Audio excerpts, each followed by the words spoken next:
Ako ba ay natiwalag bilang isang saksi ni Jehovah? Hindi po. Kasi nagsulat ako ng letter of disassociation, kaya hindi naman ako natiwalag, kundi kusa akong nag-disassociate sa SAO. Dahil isa kang critical thinker, talaga naman na makakapag-isip ka na, teka lang, saksi ni Jehovah to, ang pakilala nila sila ay pinili ng Diyos. Pero bakit maraming pedophile? Bakit yung pag-handle nila ng sexual abuse hindi maganda? Hindi kasi pwedeng sabihin ng mga saksi na, ay, natisod yan, kaya ganyan. So, paano ako magre-react? Anong gusto niyong reaction ko? Okay lang, kahit maraming pedophile dito, hindi ako matitisod. Okay lang, kahit pinapalampas lang nila yung sexual abuse, hindi ako matitisod. Hindi ba parang ganun yung gusto nilang mangyari? Kaya negative yung konsepto nila pagdating sa natisod yung kapatid na yan. Kaya nanghina na siya sa espiritual. Pero kung nag-iisip ka talaga ng critical, naniniwala ako na walang mali kung ikaw ay matitisod. Yun, may nagpapadala sa atin ng video kaugnay kay Erica Messina na dating miyembro ng Saksi ni Jehovah kung saan meron siyang ibinubunyag dito.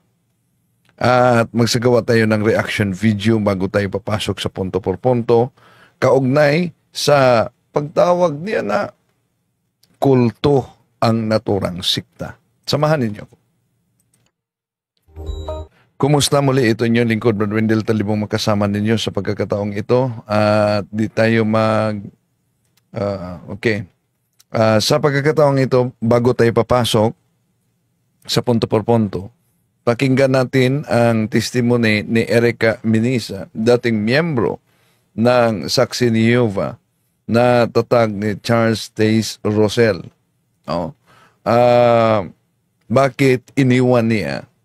Di ko pa sure kung saang religion yumakap itong si Erica Messina, pero may testimony siya kaugnay sa karanasan niya sa Saksi ni Jehovah kung saan miyembro siya noon. Erica Messina to. So for this video, I'm going to speak in Tagalog because may nagpapadala sa akin ng video niya.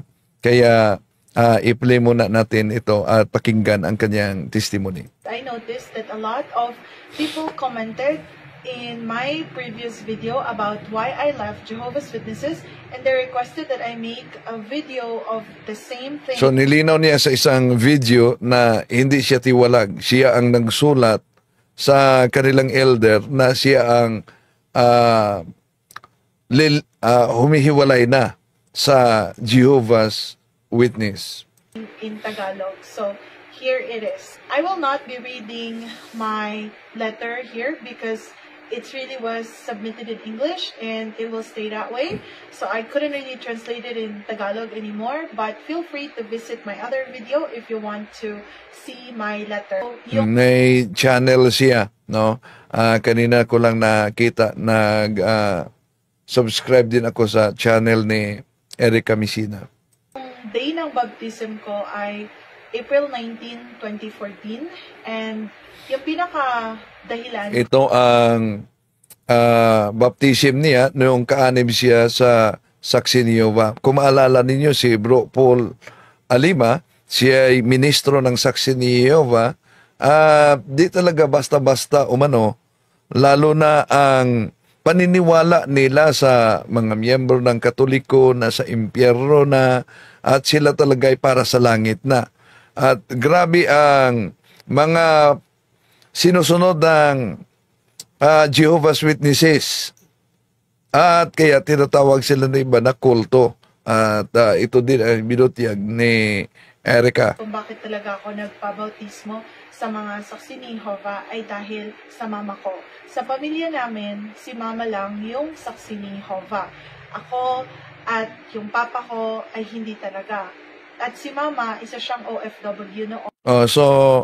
Isa sa mga taktika ng demonyo, ancient tactic nila, divide and then attack. Kahit sa pananampalataya.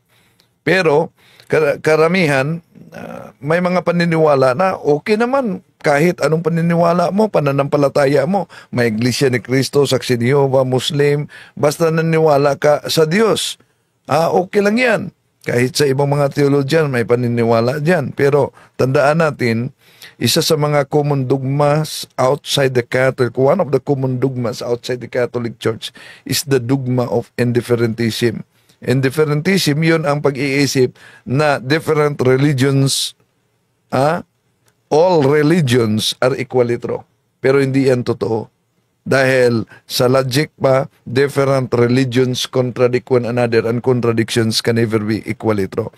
Kung matangay ka sa ibang sikta, Saksi ni Jehovah, Iglesia ni Cristo, Muslim, so mailayo ka na sa sakramento sa simbahang Katoliko na siyang tunay na iglesyang tatag ng ating Panginoon Jesucristo. Ang mga sikta at mga relihiyon na kumakalat ngayon at nagsusulputan ay pawang tatag lamang ng tao at walang apostolic succession. Tuloy natin. Sa Singapore. Pero dahil parang banned ata yung mga Jehovah's Witness noon sa Singapore, hindi siya nakapagtuloy-tuloy sa pagba-Bible study doon. Kasi patago yung pagpupulong, patago lahat.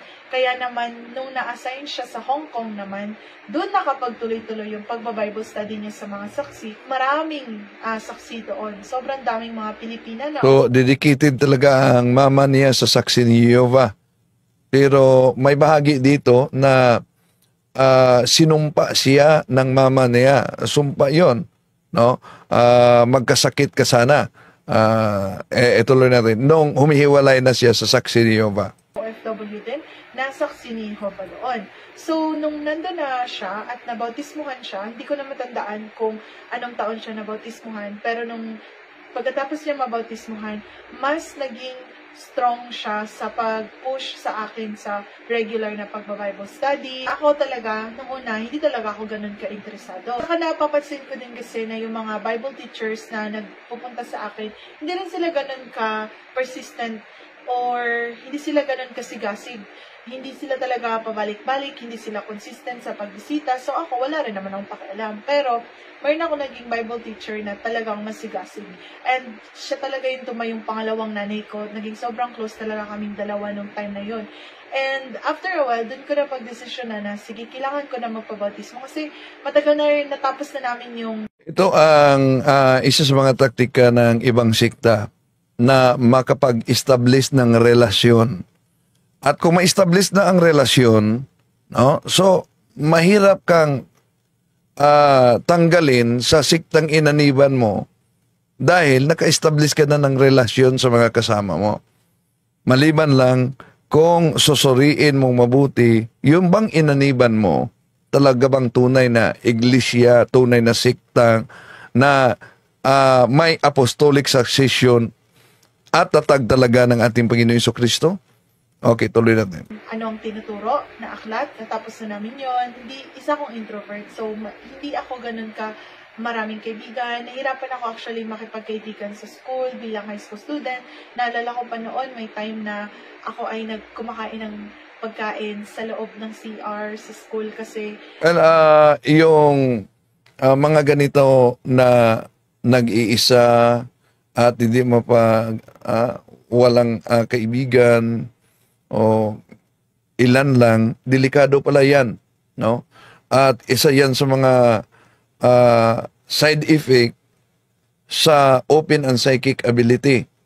Ano yung psychic ability? Psychic ability is the ability to communicate evil spirits in the preternatural way. Hindi alam ng karamihan yan. Pero kadalasan, batay sa mga na-interview natin sa Office of Exorcism and Deliverance Ministry, mga kapatid, yung mga open and psychic ability, at lalo na yung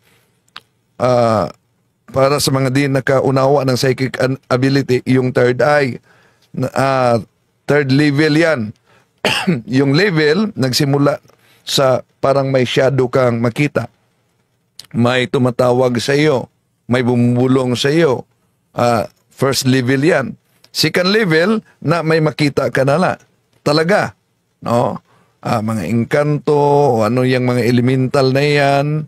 O pangatlo, maliban sa may makita ka, yung meron kang makausap na. Yung pangatlo ay the highest level na yan. Pero kadalasan yung gusto kang mag-iisa, hindi ka makipaghalubilo, side effect sa psychic ability, no? Na dapat suriing mabuti at ma-close din. Pero ang Ministry of Exorcism, ang Ministry of Deliverance, hindi po to gusto ko lang magpa-deliverance, basta i-deliverance mo ako, parang naghuhugas tayo ng dumi. No, hindi. Malaking participation yung pasyente mismo. Kaya may process talaga para tingnan yung mga pwedeng nabuksan sa buhay. Ano po ba yung pwedeng nabuksan sa buhay? At turuan para paano masarado at mamuhay sa kabanalan. Okay, tuloy natin. Nagkakaroon talaga ako ng anxiety kapag sa canteen, kapag masyado maraming tao. Pero, nung nagsimula akong dumalo sa Kingdom Hall, sa mga pagpupulong ng mga saksi ni Jehovah, naramdaman ko na parang tanggap nila ako, na welcoming at friendly yung mga tao sa loob ng Kingdom Hall. So, napadalas yung pagtalo ko, nagkaroon din ako ng mga kaibigan doon. Pero, ang pinaka-main reason kung bakit ako nagpabautismo bilang saksi ni Jehovah, syempre kasama na dun yung natutunan mo yung sa Bible, syempre marami ka naging kaibigan. Yung may nag-comment dito sa Facebook page natin, si Charity Diso, sabi niya, totoo yun, Brother Windel, ganoon din ako noon, pero hindi open ang third eye ko. Nagsimula na naginip, nakakatakot. O yan, ang pakipag-communicate ng mga fallen angels sa pamamagitan ng panaginip din. No?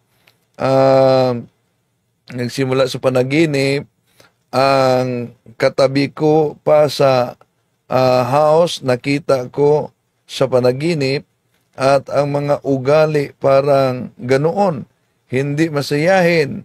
Ngayon, hindi na bumalik ang dating masayahin. Anong ibig sabihin? Hindi na bumalik daw ang dating masayahin. Okay, tuloy natin. Malaking dahilan ay ang mama ko. Kasi hindi talaga kami magkasundo ng mama ko sa maraming aspekto sa buhay at madalas siyang nagagalit or madalas siyang mainitin ang ulo niya.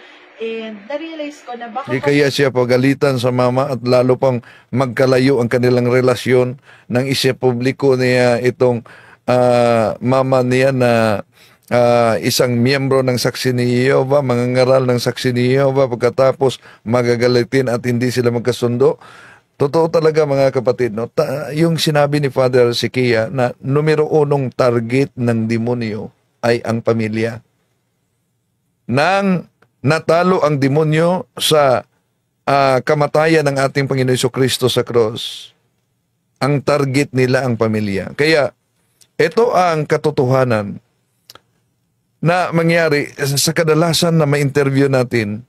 Ang mga anak magkaroon ng trauma. Saan? Sa loob mismo ng pamilya. Na ang pamilya sana ang unang protektor sa mga anak bilang simbahan. Dahil ang pamilya simbahan, domestic church. Ang daming problema sa pamilya. Kadalasan sa mga di nagsisimba, yung mga ama, lasinggero, sugarol, naninigarilyo, mga ama. Dahil alam ng demonyo na kung minsan yung mga ina, grabe ang bunganga. Kaya nagkakaroon ng trauma ang mga anak kung wala talagang pagkakaisa sa panalangin sa loob ng pamilya. May kalaban tayo na patagong umaatake. Okay, tuloy natin. Pag nagpabautismo na ako, ito na yung daan para mas maging malapit kami sa isa't isa dahil parehas na kami ng paniniwala, parehas kami ng Diyos na sinasamba, pero mali ako. Hindi ganon ang nangyari.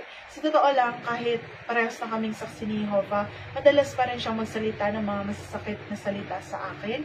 At minsan kapag hindi nasusunod...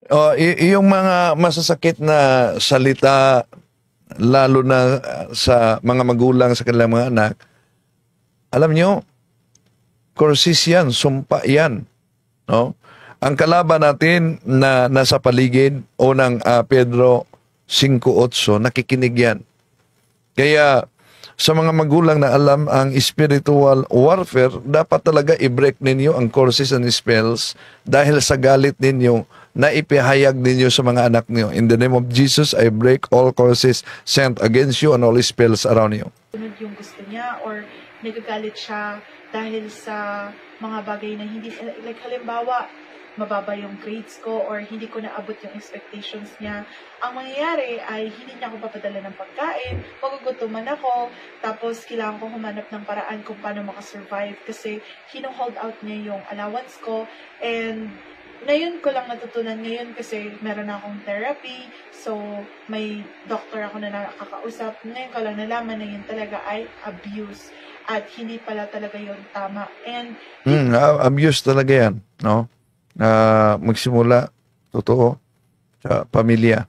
Dahil di natin alam. Yung sinabi ni Father Siquia, kung merong pag-aaway, may galit, gagatungan yan ng ating kalaban na hindi natin alam. Kaya anong sabi ni Father Siquia? Gamitin ninyo ang holy and exorcise oil. Okay. Tuloy natin. note, saksi ni Jehovah na siya nung mga panahon na yon. Kalaunan, napansin ko na marami talagang red flags sa loob ng organisasyon. Hindi na ako magsasalita tungkol dun sa sexual abuse kasi wala ako dun sa nangyari, hindi talaga ako involved doon. Pero sa kongregasyon na kinabibilangan ko, marami talaga akong narinig na gano'n. Kapag nagkaroon ng sexual abuse sa mga bata man yan, babae, kahit sino man yan, dapat talaga i-report sa otoridad. Kasi yung mga elders, naniniwala ako na hindi sila professionally equipped para mag-handle ng mga sensitibong kaso. Hindi naman sa minamaliit ko ang mga tricycle driver or karpintero o mga blue-collar jobs dyan. Pero karamihan sa mga elder dito sa amin sa probinsya ay tricycle driver lamang din at blue-collar or karpintero din, construction worker din. Kaya kapag may mga abuso na nangyayari sa loob ng kongregasyon, hindi ko sila minamaliit sa trabaho nila, pero alam ko na hindi sila qualified dahil hindi sila psychiatrist, hindi sila trained psychologist, at wala silang lisensya para mag-handle ng mga napakasensitibong kaso. At importante na qualified ka sa pag-handle ng ganitong kaso kasi yung mga dapat sabihin, yung mga dapat gawin, kapag hindi ka maingat, pwede kang dagdag sa sakit at sa trauma na pinagdadaanan ng biktima. Yun ang napansin. Okay, dito lang muna ang kanyang pahayag dahil pasok ako sa punto por punto. Meron kasi kaming meeting ngayon sa grupo, no? Pasok muna tayo sa punto por punto. Yun ang bahagi sa pahayag ni Erica Messina, dating miyembro ng Saksi ni Jehovah.